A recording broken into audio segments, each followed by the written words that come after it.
това отношение. Всеки ден постоянно евровнушение. Казват ни вървите към просперитет, но първо дайте ни вашия суверенитет.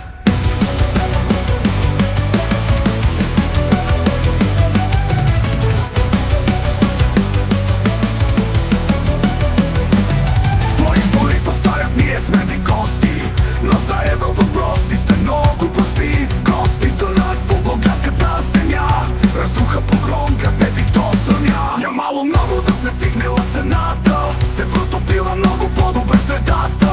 А вредата, децата, давате за едната фалшива реалност, купивате ни мечтата. Не ви интересува народната незгода, щом за вас има икономическа изгода. Държава разпродадена, вече на склад. Точно е в конвергентния доклад. Хей, България, вътре в нас, вътре в нас. Викай Родино с пълен глас, с пълен глас, с пълен глас.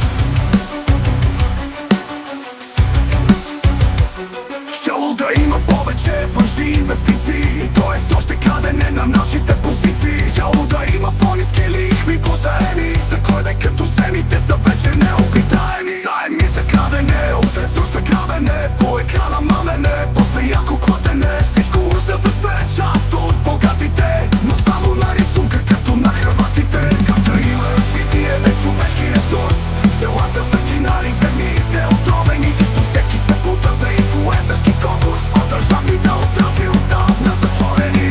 Имаш валутен борд с твоя политика, няма кой да ти прави въпрос да вика. А в еврото по други наредби вървим, ако не слушаш те чака финансов режим. Хей, България!